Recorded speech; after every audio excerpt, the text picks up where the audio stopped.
Punjabi radio USA ਸੁਣ ਰਹੇ ਸਾਰੇ ਹੀ ਮਾਣਯੋਗ ਅਤੇ ਸਤਿਕਾਰਤ ਸਰੋਤਿਆਂ ਨੂੰ ਪਿਆਰ ਸਤਿਕਾਰ ਸੇ ਨਿੱਘੀ ਜਿਹੀ ਸਤਿ ਸ੍ਰੀ ਅਕਾਲ ਸਭ ਨੂੰ ਜੀ ਨੂੰ ਆਖਦੇ ਹਾਂ। ਸੋ ਦੇ ਪ੍ਰੋਗਰਾਮ 'ਚ ਆਪ ਸਭ ਦਾ ਨਿੱਘਾ ਸਵਾਗਤ ਹੈ। ਅਪਡੇਟ ਕੈਲੀਫੋਰਨੀਆ ਪ੍ਰੋਗਰਾਮ ਲੈ ਕੇ ਹਾਜ਼ਰ ਹਾਂ। ਮੈਂ ਰਾਜਕਨਵੀਰ ਸਿੰਘ, ਜੁੜ ਚੁੱਕੇ ਨੇ ਹਰਜੋਤ ਸਿੰਘ ਖਾਲਸਾ ਜੀ ਆਇਆਂ ਨੂੰ ਸਵਾਗਤ ਹੈ। ਸਤਿ ਸ੍ਰੀ ਅਕਾਲ ਜੀ।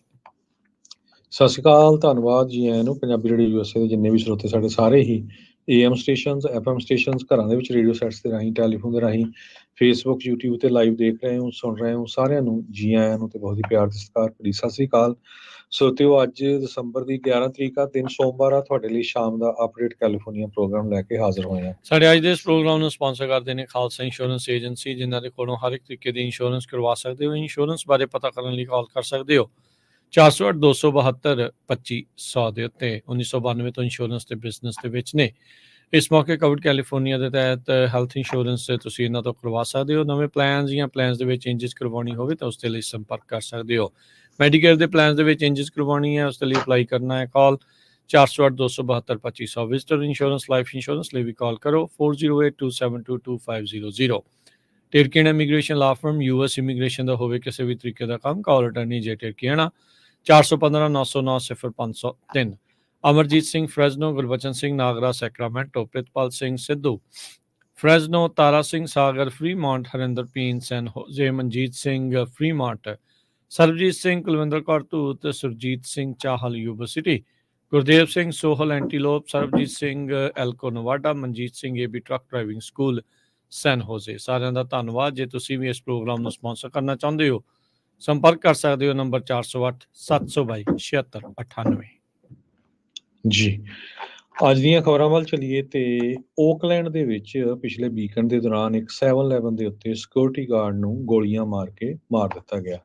ਇਨਵੈਸਟੀਗੇਟਰ ਇਹ ਕਹਿ ਰਹੇ ਆ ਵੀ ਸਿਕਿਉਰਿਟੀ ਗਾਰਡ ਨੇ ਜੋ ਚੋਰੀ ਕਰ ਰਿਹਾ ਸੀ ਇੱਕ ਬੰਦਾ 7-Eleven ਤੋਂ, ਉਸ ਨੂੰ ਰੋਕਣ ਦੀ ਕੋਸ਼ਿਸ਼ ਕੀਤੀ ਸੀ। ਸੋ ਬਹੁਤ ਸਾਰੇ ਲੋਕ ਜੋ ਸਿਕਿਉਰਿਟੀ ਗਾਰਡ ਨੂੰ ਜੋ 7-Eleven ਤੇ ਕੰਮ ਕਰਦਾ ਸੀ ਜਾਣਦੇ, ਕਹਿੰਦੇ ਵੀ ਬਹੁਤ ਨਾਈਸ ਬੰਦਾ ਸੀਗਾ, ਪਰ ਜਸਟ ਥੋੜ੍ਹੇ ਜਿਹੇ ਸਮਾਨ ਨੂੰ ਚੋਰੀ ਲੈ ਕੇ ਲਿਜਾਣ ਦੇ ਲਈ ਬੰਦੇ ਨੂੰ ਮਾਰ ਦੇਣਾ, ਇਹ ਕਿੱਥੇ ਦੀ ਜਿਹੜੀ ਹੈਗੀ ਭਲਵਾਨਸੀ ਹੈਗੀ ਆ।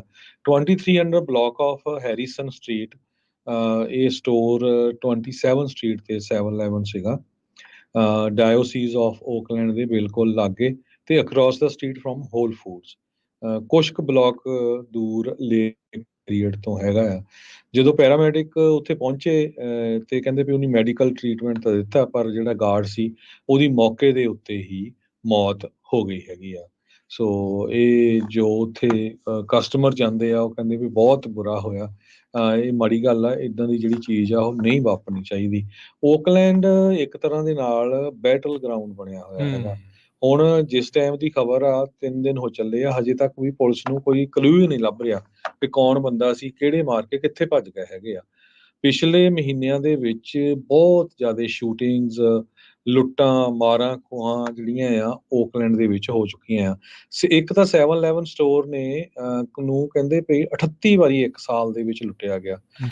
ਸੋ ਇਹ ਇਸ ਤੋਂ ਪਹਿਲਾਂ ਇਹ ਸੈਕਿੰਡ ਟਾਈਮ ਹੋਇਆ। ਕੁਛ ਦਿਨ ਪਹਿਲਾਂ ਹੀ ਓਕਲੈਂਡ ਦਾ ਇੱਕ 7-Eleven ਜਿਹੜਾ 5th ਤੇ ਇੰਟਰਨੈਸ਼ਨਲ ਦੇ ਉੱਤੇ ਆ, ਉਹਦੇ ਸਾਹਮਣੇ ਵੀ ਪਾਰਕਿੰਗ ਲਾਟ 'ਚ ਇੱਕ ਬੰਦੇ ਨੂੰ ਗੋਲੀਆਂ ਮਾਰ ਕੇ ਮਾਰ ਦਿੱਤਾ ਸੀ। ਸੋ ਓਕਲੈਂਡ ਦੀ ਪੁਲਿਸ ਨੇ ਜੋ ਉੱਥੇ ਦਾ ਹੋਮੋਸਾਈਡ ਸੈਕਸ਼ਨ ਆ, ਉਹਨਾਂ ਨੇ ਨੰਬਰ ਦਿੱਤਾ ਹੈ 5102383821, ਜੇ ਕਿਸੇ ਕੋਲ ਇਨਫੋਰਮੇਸ਼ਨ ਹੋਵੇ ਤੇ ਉਹਨਾਂ ਦੇ ਕੋਲ ਪਹੁੰਚਾਏ। ਜੀ, ਬੜੇ ਮਾੜੇ ਜਿਹੜੇ ਆ ਉਹ ਹਾਲਾਤ ਨੇ। ਆਪਾਂ ਦੇਖ ਹੀ ਰਹੇ ਹਾਂ ਵੀ ਇਸ ਨੂੰ ਲੈ ਕੇ ਬੜੀ ਜ਼ਿਆਦਾ ਮੁਸ਼ਕਿਲ ਜਿਹੜੀ ਉਹ ਬਣੀ ਪਈ ਆ। ਵਰਕ ਪਲੇਸ ਵਾਇਲੈਂਸ ਵਾਲਾ ਜਿਹੜਾ ਬਿੱਲ ਸੀ, ਰੋਕੋ ਤਾਂ ਵੀ ਮਰਦੇ ਆ, ਨਾ ਰੋਕੋ ਤਾਂ ਬਿਜ਼ਨਸ ਜਿਹੜਾ ਉਹ ਜਾ ਰਿਹਾ ਆ। ਉਹ ਕਹਿੰਦੇ ਸਿਕਿਉਰਿਟੀ ਗਾਰਡ ਹਾਇਰ ਕਰ ਲਿਓ। ਸਿਕਿਉਰਿਟੀ ਗਾਰਡ ਹਾਇਰ ਕਰਨ ਤੋਂ ਬਾਅਦ ਦੇ ਵਿੱਚ ਵੀ ਜੇ ਉਹਨਾਂ ਦੇ ਨਾਲ ਆ ਕੁਛ ਹੋ ਰਿਹਾ ਆ ਤਾਂ ਸਥਿਤੀ ਜਿਹੜੀ ਉਹ ਕਿੱਥੇ ਪਹੁੰਚੂਗੀ। ਇਸ ਦੀ ਜਿਹੜੀ ਹੱਤਿਆ ਆ ਹਰਜੋਤ ਸਿੰਘ ਜੀ, ਉਹ ਸਟੋਰ ਦੇ ਅੰਦਰ ਹੋਈ ਆ।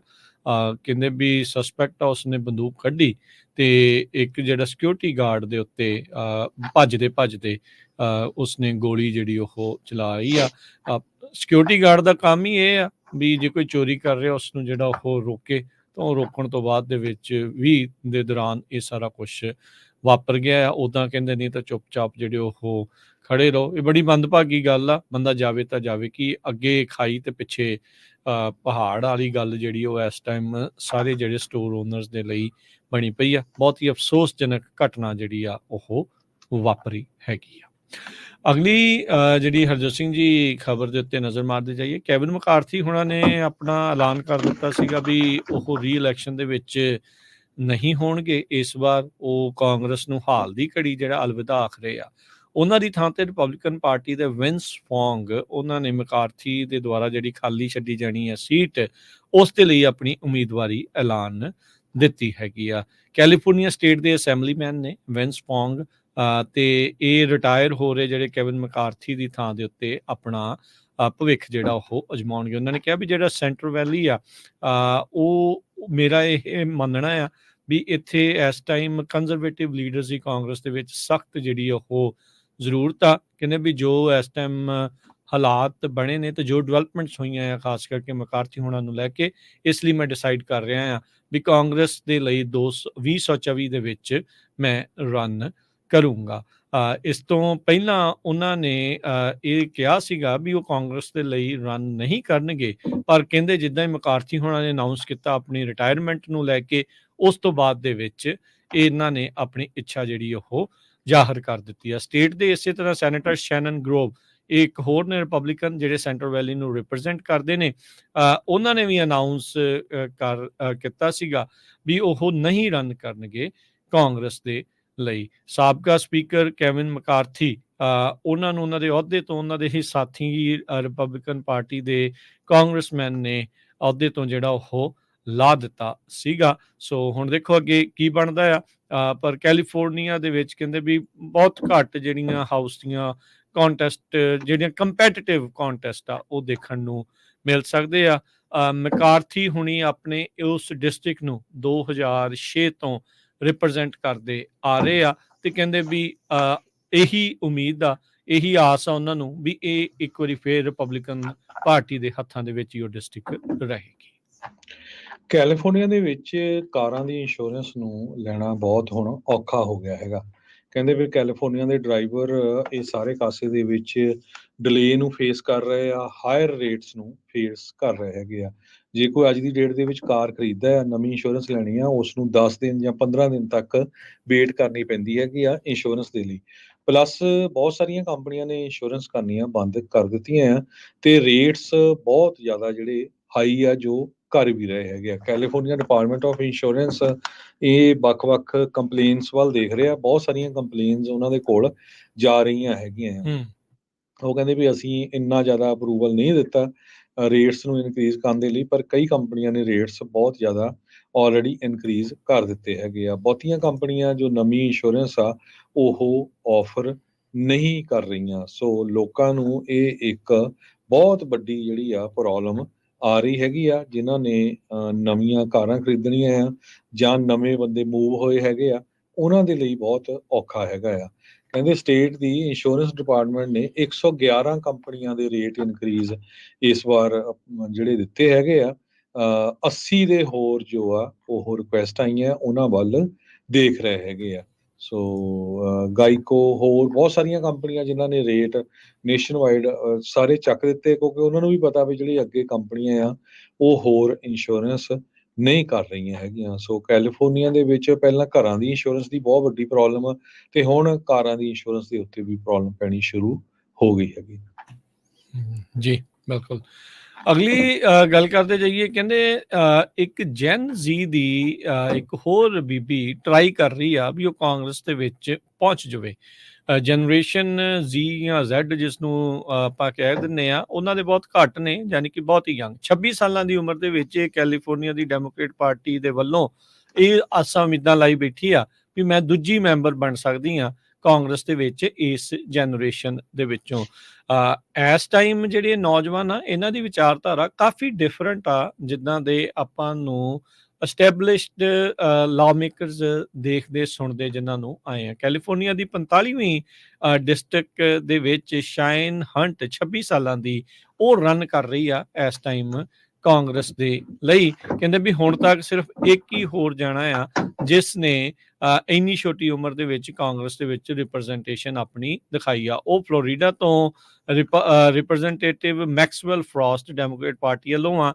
ਉਹ ਪਿਛਲੇ ਸਾਲ 25 ਸਾਲ ਦੀ ਉਮਰ ਦੇ ਵਿੱਚ ਉਹ ਕਹਿੰਦੇ ਵੀ ਉਹ ਬਣਿਆ ਸੀਗਾ। ਉਹ ਪਹਿਲਾ ਮੈਂਬਰ ਸੀਗਾ ਜਨਰੇਸ਼ਨ ਜ਼ੀ ਦਾ ਜਿਹਨੇ ਕਾਂਗਰਸ ਦੇ ਵਿੱਚ ਦਾਖਲਾ ਇੱਕ ਹਿਸਾਬ ਦੇ ਨਾਲ ਲਿਆ ਸੀਗਾ। ਹੰਟ ਨੇ ਇੱਕ ਇੰਟਰਵਿਊ ਦੇ ਦੌਰਾਨ ਕਿਹਾ ਵੀ ਅਸੀਂ ਕਾਫੀ ਜ਼ਿਆਦਾ ਲੋਕਾਂ ਨੂੰ, ਇੱਕ ਵੱਡੀ ਪਾਪੂਲੇਸ਼ਨ ਨੂੰ ਰਿਪਰੈਜ਼ੈਂਟ ਕਰਦੇ ਹਾਂ ਤੇ ਸਾਡੀ ਫੈਡਰਲ ਸਰਕਾਰ ਦੇ ਵਿੱਚ ਵੀ ਗੱਲਬਾਤ ਆ ਉਹ ਹੋਣੀ ਚਾਹੀਦੀ ਆ। ਸੋ ਦੇਖੋ ਕੀ ਗੱਲ ਜਿਹੜੀ ਉਹ ਬਣਦੀ ਆ। ਅਕਸਰ ਆਪਾਂ ਇੱਥੇ ਵੀ ਸੁਣਦੇ ਆ ਵੀ ਨੌਜਵਾਨਾਂ ਨੂੰ ਮੌਕਾ ਜਿਹੜਾ ਉਹ ਮਿਲਣਾ ਚਾਹੀਦਾ ਆ। ਐਵਰੇਜ ਏਜ ਕਹਿੰਦੇ 58 ਸਾਲ ਆ ਇਸ ਟਾਈਮ ਹਾਊਸ ਦੇ ਵਿੱਚ, ਜਿਹੜੀ ਮੀਡੀਅਨ ਏਜ ਆ। ਇਸ ਨੂੰ ਥੱਲੇ ਲਿਆਉਣ ਦੇ ਲਈ ਕਈ ਜਿਹੜੇ ਜਨਰੇਸ਼ਨ ਜ਼ੀ ਦੇ ਨੌਜਵਾਨ ਆ ਉਹ ਆਪਣੀ ਕਿਸਮਤ ਅਜਮਾ ਰਹੇ ਨੇ ਕਾਂਗਰਸ ਦੀਆਂ ਇਲੈਕਸ਼ਨ ਦੇ ਲਈ। ਜੀ, ਅਗਲੀ ਖਬਰ ਵੱਲ ਚਲੀਏ ਤੇ ਸੈਨ ਫਰਾਂਸਿਸਕੋ ਦੇ ਲੋਕਾਂ ਨੇ ਕਹਿੰਦੇ ਪਈ ਅੱਜ ਸਵੇਰੇ ਇੱਕ ਸਪੇਸ ਦੇ ਵਿੱਚ ਟੈਸਟ ਮਿਸਾਈਲ ਜੋ ਆ ਉਹ ਸਪੌਟ ਕੀਤੀ ਹੈਗੀ ਆ।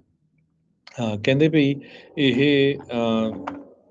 ਇਟ ਵਾਜ਼ ਨਾਟ UFO ਤੇ ਅਨਦਰ ਇੱਕ ਇਲਨ ਮਸਕ ਦਾ ਵੈਂਚਰ ਸੀਗਾ ਜੋ US ਮਿਸਾਈਲ ਡਿਫੈਂਸ ਏਜੰਸੀ ਵੱਲੋਂ ਟੈਸਟ ਕੀਤਾ ਗਿਆ ਸੀ ਹੋਰ ਮਿਸਾਈਲ ਨੂੰ ਕਿੱਦਾਂ ਰਸਤੇ ਦੇ ਵਿੱਚ ਲੈਣਾ ਹੈਗਾ ਆ। ਉਸ ਏਜੰਸੀ ਦੇ ਇੱਕ ਸਪੋਕਸਪਰਸਨ ਕੈਵਲੀਅਰ ਹੈਦਰ ਉਹਨਾਂ ਨੇ ਦੱਸਿਆ ਵੀ ਇਹਦੀ ਜਿਹੜੀ ਰੇਂਜ ਆ ਉਹ ਦੇਖਣ ਵਾਲੀ ਸੀ। ਇਹ ਪੈਸੀਫਿਕ ਓਸ਼ਨ ਦੇ ਵਿੱਚ ਡ੍ਰੌਪ ਹੋਈ ਹੈਗੀ ਆ। 6:30 ਵਜੇ ਗਈ ਸੀ ਤੇ 6:48 ਤੇ ਗਰਾਊਂਡ ਹੋਈ ਹੈਗੀ ਆ। ਸੋ ਮੇਨਲੀ ਕਹਿੰਦੇ ਵੀ ਇਹ ਵੈਂਡਰਬਰਗ ਸਪੇਸ ਫੋਰਸ ਬੇਸ ਜੋ ਲੌਂਪਕ ਸੈਂਟਰਲ ਕੈਲੀਫੋਰਨੀਆ ਦੇ ਵਿੱਚ ਹੈਗਾ 290 ਮੀਲ ਦੂਰ ਸੈਨ ਫਰਾਂਸਿਸਕੋ ਤੋਂ, ਉੱਥੋਂ ਛੱਡੀ ਗਈ ਸੀ। ਸੋ ਨਾਰਥ ਕੋਰੀਆ ਨੇ ਜੇ ਕਹਿੰਦੇ ਕੋਈ ਮਿਜ਼ਾਈਲ ਜਿਹੜੀ ਆ ਲਾਂਚ ਕਰਤੀ USA ਦੇ ਉੱਤੇ ਤੇ ਉਸ ਨੂੰ ਰੋਕਣ ਦੇ ਲਈ ਜਿਹੜੀਆਂ ਇਦਾਂ ਦੀਆਂ ਮਿਜ਼ਾਈਲਸ ਤਿਆਰ ਕੀਤੀਆਂ ਗਈਆਂ ਹੈਗੀਆਂ ਤਾਂ ਕਿ ਕਿਸੇ ਦਾ ਜਿਹੜਾ ਹੈ ਨੁਕਸਾਨ ਨਾ ਹੋਵੇ। ਇਸ ਆਪਰੇਸ਼ਨ ਨੂੰ ਸਪੇਸ ਲਾਂਚ ਡੈਲਟਾ 30 ਇੱਕ ਮਿਜ਼ਾਈਲ ਡਿਫੈਂਸ ਏਜੰਸੀ ਆ US ਨਾਰਦਰਨ ਕਮਾਂਡ ਦੀ, ਉਹਨਾਂ ਨੇ ਇਸ ਨੂੰ ਜਿਹੜਾ ਆ ਚਲਾਇਆ ਸੀ। ਜੀ ਜੀ ਬਿਲਕੁਲ, ਇੰਟਰਸੈਪਟ ਮਿਜ਼ਾਈਲਸ ਅਕਸਰ ਇਹਨਾਂ ਦਾ ਨਾਮ ਵਰਤਿਆ ਜਾਂਦਾ ਹੈ। ਕੈਲੀਫੋਰਨੀਆ ਹਾਈਵੇ ਪੈਟਰੋਲ ਦੇ ਅਧਿਕਾਰੀਆਂ ਨੇ ਇੱਕ ਉਸ ਡਰਾਈਵਰ ਨੂੰ ਗ੍ਰਿਫਤਾਰ ਕੀਤਾ ਹੈ ਜਿਹੜਾ 3 ਕਾਉਂਟੀਆਂ ਦੇ ਵਿੱਚੋਂ ਸਪੀਡ ਕਰਦਾ ਹੋਇਆ ਭੱਜ ਰਿਹਾ ਸੀ ਸੈਨ ਫਰਾਂਸਿਸਕੋ, ਅਲਾਮੀਡਾ ਤੇ ਕੌਂਟਰਾ ਕੋਸਟਾ ਕਾਉਂਟੀ ਦੇ ਵਿੱਚ। ਕਹਿੰਦੇ ਵੀ ਇਹ ਸ਼ਨੀਚਰਵਾਰ ਦੀ ਸਵੇਰ ਦੀ ਗੱਲ ਦੱਸੀ ਜਾ ਰਹੀ ਆ। ਬੇ ਬ੍ਰਿਜ ਦੇ ਉੱਤੇ ਇਸਨੇ ਗੱਡੀ 120 ਮੀਲ ਫੀ ਰਫ਼ਤਾਰ ਦੀ ਤੇਜ਼ ਰਫ਼ਤਾਰ ਦੇ ਨਾਲ ਜਿਹੜੀ ਉਹ ਦੌੜਾ ਰਿਹਾ ਸੀ। ਕਹਿੰਦੇ ਤਕਰੀਬਨ ਅੱਧੀ ਰਾਤ ਦਾ ਵਕਤ ਸੀ ਜਦੋਂ CHP ਨੇ ਇਸ ਡਰਾਈਵਰ ਨੂੰ ਫਲੈਗ ਕੀਤਾ ਸੀ। ਇੱਕ ਸਟਾਪ ਦੇ ਉੱਤੇ, ਟ੍ਰੈਫਿਕ ਸਟਾਪ ਦੇ ਉੱਤੇ ਇਹ ਰੁਕਿਆ ਨਹੀਂ ਸੀ। ਫਿਰ ਪੈਟਰੋਲ ਜਿਹੜੇ ਅਫਸਰ ਆ, ਗਸ਼ਤ ਕਰ ਰਹੇ ਜਿਹੜੇ ਅਫਸਰ, ਉਹਨਾਂ ਨੇ ਹੈਲੀਕਾਪਟਰ ਨੂੰ ਸੱਦਿਆ ਤੇ ਉਹ ਲਗਾਤਾਰ ਉਸ ਦਾ ਜਿਹੜਾ ਉਹ ਪਿੱਛਾ ਕਰਦਾ ਰਿਹਾ। ਓਕਲੈਂਡ, ਬਰਕਲੀ, ਰਿਚਮੰਡ, ਕੰਕਰਡ ਦੇ ਵਿੱਚੋਂ ਲੰਘਦਾ ਹੋਇਆ ਇਵੈਂਚੁਅਲੀ CHP ਨੇ ਇਸ ਨੂੰ ਸਪਾਈਕ ਜਿਹੜੀਆਂ ਸਟ੍ਰਿਪਾਂ ਜਿਹੜੀਆਂ ਹੁੰਦੇ ਆ, ਨੇਲਸ ਹੁੰਦੇ ਆ, ਉਹਦੇ ਨਾਲ ਇਹਦੇ ਗੱਡੀ ਦੇ ਟਾਇਰ ਨੂੰ ਡੀਫਲੇਟ ਕਰਨ ਦੀ ਜਿਹੜੀ ਉਹ ਕੋਸ਼ਿਸ਼ ਕੀਤੀ। ਉਹ ਡੀਫਲੇਟ ਹੋ ਕੇ ਉਹਦੇ ਇੰਟਰਸੈਕਸ਼ਨ ਦੇ ਵਿੱਚ ਉਸ ਦਾ ਐਕਸੀਡੈਂਟ ਹੋਇਆ ਹਾਈਵੇ 4 ਦੇ ਲਾਗੇ, ਪਿਟਸਬਰਗ ਦੇ ਲਾਗੇ, ਜਿਸ ਤੋਂ ਬਾਅਦ ਦੇ ਵਿੱਚ ਡਰਾਈਵਰ ਨੂੰ ਤੇ ਨਾਲ ਜਿਹੜੇ ਉਹਦੇ 4 ਪੈਸੇਂਜਰ ਬੈਠੇ ਸੀ ਉਹਨਾਂ ਨੂੰ ਲਾ ਐਨਫੋਰਸਮੈਂਟ ਨੇ ਡਿਟੇਨ ਕਰ ਲਿਆ ਸੀ ਤੇ ਫਿਰ ਤਕਰੀਬਨ 1 ਵਜੇ ਇਸ ਨੂੰ ਕਸਟਡੀ ਦੇ ਵਿੱਚ ਗ੍ਰਿਫਤਾਰ ਜਿਹੜਾ ਹੈ ਹਿਰਾਸਤ ਦੇ ਵਿੱਚ ਸਸਪੀਸ਼ਨ ਆਫ ਫੈਲਨੀ ਇਵੇਡਿੰਗ ਪੁਲਿਸ ਦੇ ਚਾਰजेस ਦੇ ਵਿੱਚ ਅੰਦਰ ਕਰ ਲਿਆ ਸੀਗਾ। 1 ਘੰਟੇ ਤੱਕ ਕਹਿੰਦਾ ਵੀ ਇਹ 3 ਵੱਖ-ਵੱਖ ਕਾਉਂਟੀਆਂ ਦੇ ਵਿੱਚ ਪੁਲਿਸ ਨੂੰ ਮਗਰ ਲਾਈ ਰੱਖਿਆ। ਜੀ, ਅਗਲੀ ਖਬਰ ਵੱਲ ਚਲੀਏ। ਇੰਗਲੈਂਡ ਤੋਂ ਆ ਰਹੀ ਹੈ, UK ਤੋਂ, ਜਿੱਥੇ ਇੱਕ ਸਾਬਤ ਸੂਰਤ ਜਿਹੜਾ ਸਰਦਾਰ ਆ ਇੰਦਰ ਰਾਜ ਸਿੰਘ ਢਿੱਲੋਂ 120 ਕਿਲੋਗ੍ਰਾਮ ਵਾਲੇ ਜਿਹੜੇ ਗਰੁੱਪ ਦੇ ਵਿੱਚ ਆ, ਉਸ ਨੇ 395.5 ਕਿਲੋਗ੍ਰਾਮ ਭਾਰ ਚੱਕ ਕੇ ਜਿਹੜਾ ਵਰਲਡ ਦਾ ਰੈਕੋਰਡ ਬਣਾਤਾ ਹੈ ਜੋ ਕਿ 851 ਪਾਉਂਡ ਬਣਦਾ ਹੈਗਾ। ਸੋ ਕਹਿੰਦੇ ਵੀ 2023 ਦੇ ਵਿੱਚ ECC ਜਿਹੜਾ ਢਿੱਲੋਂ ਹੈਗਾ ਆ, ਇਹਦਾ ਜਿਹੜਾ ਚੈਲੰਜਰ ਸੀਗਾ ਜੋਨਾ ਵਿੰਡਿਕ ਕਰਕੇ ਸੀ, ਪਰ ਢਿੱਲੋਂ ਨੇ ਜਿਹੜਾ ਆ ਉਹ ਰੈਕੋਰਡ ਬਣਾਤਾ 871.9 ਪਾਉਂਡ ਚੱਕ ਕੇ। ਬਿਲਕੁਲ 2022 ਦੇ ਵਿੱਚ ਇਹਨੇ ਯੂਰਪੀਅਨ ਪਾਵਰ ਲਿਫਟਿੰਗ ਫੈਡਰੇਸ਼ਨ ਦੇ ਯੂਰਪੀਅਨ ਕਲਾਸਿਕ ਚੈਂਪੀਅਨਸ਼ਿਪ ਦੇ ਵਿੱਚ ਆਪਣਾ ਡੈਬਿਊ ਕੀਤਾ ਸੀ ਇੰਦਰਰਾਜ ਸਿੰਘ ਢਿੱਲੋਂ ਨੇ। ਤੇ ਫਿਰ ਇਹਨੇ ਯੂਰਪੀਅਨ ਡੈਡ ਲਿਫਟ ਦਾ ਪਹਿਲਾਂ 120 ਕਿਲੋ ਦੀ ਕਲਾਸ ਦਾ ਰਿਕਾਰਡ ਤੋੜਿਆ, 375.5 ਕਿਲੋ ਜਿਹੜਾ ਉਹ ਚੱਕ ਕੇ। ਕਹਿੰਦੇ ਵੀ ਇਹ ਤਾਂ ਇਦਾਂ ਲੱਗ ਰਿਹਾ ਸੀ ਸਿੰਘ ਅਜੇ ਵਾਰਮ ਅਪ ਹੀ ਉਦੋਂ ਹੋ ਰਿਹਾ ਸੀ। 2023 ਦੇ ਵਿੱਚ international power lifting federation IPF ਦੇ ਜਿਹੜੀਆਂ ਚੈਂਪੀਅਨਸ਼ਿਪ ਦੇ ਵਿੱਚ 386 ਕਿਲੋ ਇਹਨੇ ਭਾਰ ਜਿਹੜਾ ਉਹ ਚੱਕਿਆ। ਉਸ ਟਾਈਮ ਦੇ ਉੱਤੇ ਇਹਨੇ ਜਿਹੜਾ ਹੁਣ ਵਰਲਡ ਰਿਕਾਰਡ ਬਣਿਆ ਆ। ਸੋ ਕਹਿੰਦੇ ਵੀ ਇਵੈਂਚੁਅਲੀ ਇਹ ਤਾਂ ਦੇ ਤਾਂ ਜਿਹੜਾ ਉਹ ਜਾ ਰਿਹਾ ਹੈਗਾ ਆ। ਸੋ ਕਹਿੰਦੇ ਵੀ ਹੁਣ 395.5 ਕਿਲੋ ਦਾ ਰਿਕਾਰਡ ਜਿਹੜਾ ਚੱਕ ਕੇ ਇਸ ਵਾਰ ਸੋਨੇ ਦਾ ਤਗਮਾ ਜਿਹੜਾ ਆ ਉਹ ਜਿੱਤਿਆ ਹੈਗਾ ਆ। ਸੋ ਬਹੁਤ ਹੀ ਸ਼ਾਨਦਾਰ ਪ੍ਰਦਰਸ਼ਨ ਆ। ਤੇ ਮੁੰਡੇ ਨੇ ਆ ਕੇ ਪੂਰੀਆਂ ਜਿਹੜੀਆਂ ਧੂੜਾਂ ਕਹਿ ਲਓ ਵੀ ਪੱਟ ਦਿੱਤੀਆਂ ਆ। ਸੋ ਬਹੁਤ ਸ਼ਾਨਦਾਰ ਕਹਿ ਸਕਦੇ ਓਵਰਆਲ ਜਿਹੜਾ ਹਰਜੋਤ ਸਿੰਘ ਜੀ ਪਰਫਾਰਮੈਂਸ ਮੁੰਡੇ ਦੀ ਰਹੀ ਆ। ਇਹ ਨਵਾਂ ਜਿਹੜਾ IPF ਦਾ ਵਰਲਡ ਰੈਕਡ 395.5 ਕਿਲੋ ਦਾ ਜਿਹੜਾ ਉਹ ਬਣਿਆ ਆ। ਸੋ ਸਾਲਕ ਦੇ ਵਿੱਚ ਇਸਨੇ ਕਾਫੀ ਜ਼ਿਆਦਾ ਤਰੱਕੀ ਕਹਿ ਲਓ ਵੀ ਭਾਰ ਚੱਕਣ ਦੇ ਵਿੱਚ ਕੀਤੀ ਆ। 120 ਕਿਲੋ ਦੀ ਕਲਾਸ ਦੇ ਵਿੱਚ ਇੰਦਰਰਾਜ ਸਿੰਘ ਢਿੱਲੋਂ ਦੇ ਨਾਮੇ ਇਹ ਇੱਕ ਨਵਾਂ ਰੈਕਡ ਜਿਹੜਾ ਆ ਉਹ ਬਣਿਆ ਆ। ਸਿਹਤ ਨੂੰ ਲੈ ਕੇ ਅਕਸਰ ਕਈ ਗੱਲਾਂ ਜਿਹੜੀਆਂ ਉਹ ਚੱਲਦੀਆਂ ਰਹਿੰਦੀਆਂ ਆ। ਇਦਾਂ ਦੇ ਮੁੰਡੇ, ਇਦਾਂ ਦੇ ਨੌਜਵਾਨ ਸਾਰਿਆਂ ਦੇ ਲਈ ਚਾਨਣ ਮੁਨਾਰੇ ਤੇ ਪ੍ਰੇਰਨਾ ਸਰੋਤ ਬਣਦੇ ਨੇ। ਜੀ, ਫ੍ਰਿਜ਼ਨੋ ਦਾ ਜਿਹੜਾ ਇੰਟਰਨੈਸ਼ਨਲ 에ਅਰਪੋਰਟ ਆ ਉਹ ਲਗਾਤਾਰ ਐਕਸਪੈਂਡ ਹੋ ਰਿਹਾ। ਹੁਣ ਇਹ ਖਬਰ ਆ ਰਹੀ ਹੈ ਕਿ ਯੂਨਾਈਟਿਡ 에ਅਰਲਾਈਨ ਨੇ ਫ੍ਰਿਜ਼ਨੋ ਦਾ ਜੋ ਯੋਸੇਮਿਟੀ ਇੰਟਰਨੈਸ਼ਨਲ 에ਅਰਪੋਰਟ ਆ ਉਹ ਤੋਂ ਸਿੱਧੀ ਸ਼ਿਕਾਗੋ ਦੀ ਫਲਾਈਟ ਐਡ ਕੀਤੀ ਹੈਗੀ ਆ। United airlines non stop service ਜੋ ਸ਼ਿਕਾਗੋ ਓਹੇਅਰ ਇੰਟਰਨੈਸ਼ਨਲ 에ਅਰਪੋਰਟ ਨੂੰ ਦਸੰਬਰ 21 ਤੋਂ ਲੈ ਕੇ ਜਨਵਰੀ 8 ਦੇ ਵਿੱਚ ਜਿਹੜੀ ਆ ਇਹ ਸਰਵਿਸ ਆਫਰ ਕਰੂਗਾ। ਉਸ ਤੋਂ ਬਾਅਦ ਨਾਨ ਸਟਾਪ ਜਿਹੜੀ ਸੀਜ਼ਨਲ ਸਰਵਿਸ ਆ ਉਹਨਾਂ ਦੀ ਫ੍ਰਿਜ਼ਨੋ ਤੋਂ ਸ਼ਿਕਾਗੋ ਮਈ 2024 ਦੇ ਵਿੱਚ ਐਡ ਹੋ ਜਾਊਗੀ। ਸੋ ਇਹ ਛੁੱਟੀਆਂ ਦੇ ਦੌਰਾਨ ਉਹਨਾਂ ਨੇ ਸਰਵਿਸਿਜ਼ ਐਡ ਕੀਤੀਆਂ ਆ ਫ੍ਰਿਜ਼ਨੋ ਤੋਂ ਸ਼ਿਕਾਗੋ ਸਿੱਧੀ, ਤੇ ਉਹ ਤੋਂ ਬਾਅਦ ਮਈ 2024 ਤੋਂ ਬਾਅਦ ਲਗਾਤਾਰ ਇਹ ਫਲਾਈਟਸ ਚੱਲਣਗੀਆਂ। ਸੋ ਇਹ 11:59 ਤੇ ਚੱਲਿਆ ਕਰੂਗੀ ਤੇ ਫਿਰ ਸਵੇਰੇ ਜਾ ਕੇ ਉੱਥੇ ਪਹੁੰਚਿਆ ਕਰੂਗੀ। ਜੀ, ਅਕਸਰ ਬਹੁਤ ਸਾਰੇ ਲੋਕ ਹਾਈਕਿੰਗ ਵਗੈਰਾ ਕਰਨ ਦੇ ਲਈ ਜਾਂਦੇ ਆ। ਕਈ ਲੋਕ ਇਕੱਲੇ ਵੀ ਜਾਂਦੇ ਆ, ਲੋਕਾਂ ਦੇ ਨਾਲ ਵੀ ਹੁੰਦੇ ਆ, ਪਰ ਉਹਨਾਂ ਥਾਵਾਂ ਦੇ ਉੱਤੇ ਕਦੀ ਅਣਸੁਖਾਵੀ ਘਟਨਾ ਵੀ ਵਾਪਰ ਜਾਂਦੀ ਆ। ਕੈਲੀਫੋਰਨੀਆ ਦੇ ਵਿੱਚ ਇਨਾਇਓ ਕਾਉਂਟੀ ਦੇ ਸ਼ੈਰਿਫ ਆਫਿਸ ਨੇ ਜਿਹੜਾ ਉਹ ਦੱਸਿਆ ਹੈ ਵੀ ਇੱਕ ਉਹਨਾਂ ਦੇ ਇਲਾਕਿਆਂ ਦੇ ਵਿੱਚ ਜਿਹੜੀ ਇਨਾਇਓ ਮਾਊਂਟੇਨਸ ਦੇ ਵਿੱਚ ਆ ਉੱਥੇ ਹਾਈਕਰ ਆ ਟਰੈਪ ਹੋ ਗਿਆ ਸੀ, ਫਸ ਗਿਆ ਸੀਗਾ, ਜਿਹੜਾ ਉੱਥੇ ਪਹਾੜ ਚੜ੍ਹਨ ਦੇ ਲਈ ਆਇਆ ਸੀ। ਕਹਿੰਦੇ ਤਕਰੀਬਨ 6000 ਤੋਂ 10,000 ਪਾਊਂਡ ਭਾਰੇ ਪੱਥਰ ਹੇਠਾਂ ਉਸ ਦੀ ਲੱਤ ਜਿਹੜੀ ਆ ਉਹ ਦੱਬੀ ਪਈ ਸੀ, ਉਹ ਪਿੰਨ ਹੋਇਆ ਪਿਆ ਸੀ। ਬੰਦਾ ਕਹਿੰਦੇ ਵੀ ਬਹੁਤ ਹੀ ਜ਼ਿਆਦਾ ਉਸ ਟਾਈਮ ਦਰਦ ਦੇ ਵਿੱਚ ਸੀਗਾ ਜਦੋਂ ਰੈਸਕਿਊ ਟੀਮ ਉੱਥੇ ਰਾਤ ਨੂੰ ਪਹੁੰਚੀਆਂ। ਉਹਦੀ ਖੱਬੀ ਲੱਤ ਇਸ ਬੋਲਡਰ, ਇਸ ਪੱਥਰ ਦੇ ਹੇਠਾਂ ਜਿਹੜੀ ਉਹ ਫਸੀ ਪਈ ਸੀ। ਰੌਕੀ ਟਰੇਨ ਸੀਗਾ, ਪਹਾੜੀ ਸੀਗਾ ਤੇ ਪਥਰੀਲਾ ਥਾਂ ਸੀਗਾ। ਤੇ ਕਹਿੰਦੇ ਵੀ ਜਿਹੜੀ ਰੈਸਕਿਊ ਟੀਮ ਆ ਉਹਨਾਂ ਨੇ ਪੁਲਿਸ ਤੇ ਹੋਰ ਚੀਜ਼ਾਂ ਦੀ ਮਦਦ ਦੇ ਨਾਲ ਬੋਲਡਰ ਨੂੰ ਸ਼ਿਫਟ ਕੀਤਾ ਤੇ ਉਸ ਦੀ ਲੱਤ ਨੂੰ ਥੱਲੋਂ ਜਿਹੜਾ ਆ ਉਹ ਕੱਢਿਆ ਗਿਆ ਆ। ਫਿਰ ਇਵੈਂਚੁਅਲੀ ਹੈਲੀਕਾਪਟਰ ਦੇ ਨਾਲ ਉਸ ਨੂੰ ਲੈ ਕੇ ਗਏ ਆ। ਰੈਸਕਿਊ ਟੀਮ ਨੇ ਕਿਹਾ ਵੀ ਉਹਨਾਂ ਨੂੰ ਲੱਗਦਾ ਸੀਗਾ ਵੀ ਇਹਨੂੰ 에ਅਰ ਲਿਫਟ ਕਰਨਾ ਚਾਹੀਦਾ ਤੇ ਨਾਲ ਦੇ ਨਾਲ ਮੈਡੀਕਲ ਕੇਅਰ ਜਿਹੜੀ ਆ ਉਹ ਮਿਲਣੀ ਚਾਹੀਦੀ ਆ। ਪਰ ਜਦੋਂ ਉਸਨੂੰ 에ਅਰ ਲਿਫਟ ਕੀਤਾ ਤੇ ਲਾਗੇ ਛਾਗੇ ਕੋਈ ਵੀ ਜਿਹੜੀ ਸੇਫ ਲੈਂਡਿੰਗ ਜ਼ੋਨ ਨਾ ਹੋਣ ਕਰਕੇ ਇਸ ਨੂੰ ਹੋਰ ਪਾਸੇ ਜਿਹੜਾ ਆ ਉਹ ਲੈ ਕੇ ਆਏ। ਫਿਰ ਫ੍ਰਿਜ਼ਨੋ ਦੇ ਵਿੱਚ ਇਸ ਨੂੰ ਲੈ ਕੇ ਆਉਣਾ ਪਿਆ ਸੀਗਾ। ਸੋ ਜਿਹੜੇ ਵੀ ਸ਼ੈਰਿਫ ਵਾਲੇ ਆ ਉਹ ਹਮੇਸ਼ਾ ਕਹਿੰਦੇ ਆ ਜਦੋਂ ਵੀ ਤੁਸੀਂ ਕਿਤੇ ਵੀ ਭਾਈ ਹਾਈਕ ਵਗੈਰਾ ਜਾਂ ਇਦਾਂ ਦੀ ਚੀਜ਼ ਕਰਨ ਜਾਂਦੇ ਆ ਤੇ ਜ਼ਿਆਦਾ ਅਲਰਟ, ਜ਼ਿਆਦਾ ਸਤਰਕ ਰਿਹਾ ਕਰੋ। ਫ੍ਰੀਕ ਐਕਸੀਡੈਂਟਸ ਕਦੇ ਵੀ ਕਿਸੇ ਦੇ ਨਾਲ ਵੀ ਜਿਹੜੇ ਉਹ ਵਾਪਰ ਸਕਦੇ ਆ, ਪਰ ਭਾਈ ਤਿਆਰ ਜਿਹੜਾ ਵੱਧ ਤੋਂ ਵੱਧ ਰਹੋ, ਅਲਰਟ ਸਤਰਕ ਜਿਹੜਾ ਵੱਧ ਤੋਂ ਵੱਧ ਰਹੋ। ਮੈਨੂੰ ਯਾਦ ਆਇਆ ਹਰਜੋਤ ਸਿੰਘ ਜੀ, ਇੱਕ ਕੋਈ 127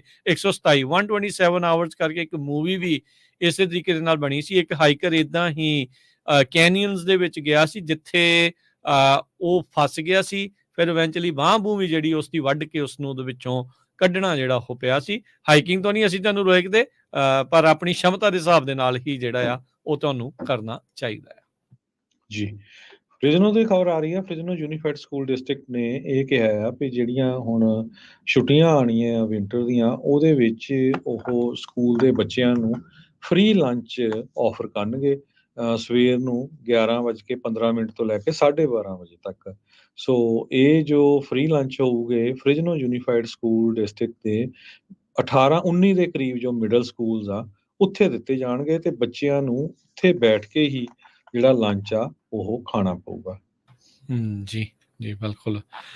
ਤੇ ਹਰਜੋਤ ਸਿੰਘ ਜੀ, ਇੱਕ 52 ਫੁੱਟ ਫਿਨ ਵਾਲੀ ਜਿਹੜੀ ਵੇਲ ਆ ਉਹ ਮਰੀ ਹੋਈ ਬੀਚ ਦੇ ਉੱਤੇ ਲੱਭੀ ਸੀਗੀ। ਕਹਿੰਦੇ ਵੀ ਇਹ ਡੈਡ ਵੇਲ ਸੀਗੀ। ਸੈਨ ਡਿਏਗੋ ਦੇ ਬੀਚ ਦੇ ਉੱਤੇ ਲੋਕਾਂ ਨੂੰ ਇਹ ਨਜ਼ਰ ਜਿਹੜੀ ਉੱਥੇ ਆਈ ਹੈਗੀ ਵੀਕਐਂਡ ਦੇ ਦੌਰਾਨ। ਕਹਿੰਦੇ ਵੀ ਇਹ ਸਭ ਤੋਂ ਵੱਧ ਚਰਚਾ ਦਾ ਵਿਸ਼ਾ ਬਣੀ ਹੈ। ਜਿਹੜੀਆਂ ਫਿਨ ਵੇਲਸ ਆ ਇਹ ਦੁਨੀਆ ਦੀਆਂ ਦੂਜੀਆਂ ਸਭ ਤੋਂ ਵੱਡੀਆਂ ਵੇਲਸ ਜਾਣੀਆਂ ਜਾਂਦੀਆਂ। ਇਹ ਜ਼ਿਆਦਾਤਰ 70 ਤੋਂ 80 ਫੁੱਟ ਲੰਬੀਆਂ ਹੋ ਸਕਦੀਆਂ ਤੇ ਇਹਨਾਂ ਦਾ ਭਾਰ 50 ਟਨ ਤੱਕ ਵੀ ਹੋ ਸਕਦਾ ਆ। ਸੋ ਉਹ ਕਹਿੰਦੇ ਵੀ ਅਜੇ ਲੱਗਦਾ ਹੈ ਵੀ ਇਹ ਸ਼ੁਰੂਆਤੀ ਆਪਣੇ ਜੀਵਨ ਦੇ ਕਾਲ ਦੇ ਵਿੱਚ ਸੀਗੀ ਤੇ ਹੁਣ ਇਹ ਇਵੈਂਚੁਅਲੀ ਮ੍ਰਿਤ ਪਾਈ ਗਈ ਹੈਗੀ ਆ। ਕਹਿੰਦੇ ਵੀ ਬਹੁਤ ਵਾਰੀ ਜਿਹੜੀਆਂ ਵੇਲਸ ਆ ਉਹ ਵੱਡੀਆਂ ਸ਼ਿਪਸ ਦੇ ਵਿੱਚ ਟਕਰਾ ਕੇ ਮਰ ਜਾਂਦੀਆਂ ਆ। ਕਈ ਵਾਰੀ ਉਹਨਾਂ ਦੇ ਪ੍ਰੋਪੈਲਰ ਮਾਰਕਸ ਵੀ ਨਜ਼ਰ ਆਉਂਦੇ ਨੇ। ਸੋ ਇਹਦੇ ਪਿੱਛੇ ਹੁਣ ਕੀ ਕਾਰਨ ਰਿਹਾ ਆ ਉਸ ਦੇ ਲਈ ਜਿਹੜੀ ਉਹ ਜਾਂਚ ਇੱਕ ਵੱਖਰੇ ਪੱਧਰ ਦੇ ਉੱਤੇ ਚੱਲੂਗੀ ਤੇ ਇਸ ਦੀ 52 ਫੁੱਟ ਫਿਨ ਵੇਲ ਨੂੰ ਉੱਥੋਂ ਹੁਣ ਚੱਕਣ ਦੇ ਲਈ, ਕਲੀਨ ਅਪ ਕਰਨ ਦੇ ਲਈ ਕਾਫੀ ਦਿਨ ਅਜੇ ਹੋਰ ਲੱਗ ਸਕਦੇ ਨੇ। ਜੀ, ਤੇ ਆਪਾਂ ਸਟਾਕ ਮਾਰਕੀਟ ਦੀ ਗੱਲ ਕਰਦੇ ਜਾਈਏ। ਜੀ ਹਰਜੋਤ ਸਿੰਘ ਜੀ, ਅੱਜ ਵੀਕ ਦੀ ਸ਼ੁਰੂਆਤ ਆ। ਮੰਡੇ ਦੇ ਵਿੱਚ ਵੀ ਡਾਓ ਜੋਨ ਆ ਉਹ ਉੱਤੇ ਵੱਲ ਨੂੰ ਹੀ ਗਿਆ। 157 ਪੁਆਇੰਟ ਵੱਧ ਕੇ 36,405 ਤੇ ਬੰਦ ਹੋਇਆ। S&P 18 ਪੁਆਇੰਟ ਵੱਧ ਕੇ 4622 ਦੇ ਉੱਤੇ। ਨੈਸਡੈਕ 29 ਪੁਆਇੰਟ ਵੱਧ ਕੇ 14,432 ਦੇ ਉੱਤੇ ਬੰਦ ਹੋਇਆ। ਸੋਨੇ ਦਾ ਭਾਅ $2,001 ਪ੍ਰਤੀ ਆਉਂਸ। ਕੱਚੇ ਤੇਲ ਦੀ ਕੀਮਤ $71 ਪ੍ਰਤੀ ਬੈਰਲ ਰਹੀ ਹੈ। 10 ਈਅਰ ਯੀਲਡ 4.23% ਦੇ ਉੱਤੇ ਰਹੀ। ਕ੍ਰਿਪਟੋ ਕਰੰਸੀ 'ਚ ਬਿਟਕੋਇਨ 41,624 ਤੇ ਇਥੀਰੀਅਮ $2233 ਦੇ ਬਰਾਬਰ ਚੱਲ ਰਿਹਾ ਹੈ। ਜੀ, $1 ਦੇ ਬਰਾਬਰ ਇੰਡੀਆ ਦੇ 83 ਰੁਪਏ ਤੇ 34 ਪੈਸੇ ਰਹੇ ਆ। $1 ਦੇ ਬਰਾਬਰ ਪਾਕਿਸਤਾਨ ਦੇ 283 ਰੁਪਏ ਤੇ 85 ਪੈਸੇ ਤੇ $1 ਦੇ ਬਰਾਬਰ ਕੈਨੇਡਾ ਦੇ $1 ਤੇ 36 ਸੈਂਟ। ਇੱਥੇ ਪ੍ਰੋਗਰਾਮ ਦੀ ਸਮਾਪਤੀ ਆ। ਸਾਡੇ ਦੋਨਾਂ ਹੀ ਵੱਲੋਂ ਤੁਹਾਨੂੰ ਸਾਰਿਆਂ ਨੂੰ ਪਿਆਰ ਸਤਿਕਾਰ ਸਨੇਹੀ ਜਿਹੀ ਸਤਿ ਸ੍ਰੀ ਅਕਾਲ। ਜਿੰਨੇ ਵਾਸਤੇ ਜੋ ਹੱਸਦੇ ਖੇਡਦੇ ਰਹੋ, ਸੁਣਦੇ ਰਹੋ, ਦੇਖਦੇ ਰਹੋ ਪੰਜਾਬੀ ਰੇਡੀਓ USA।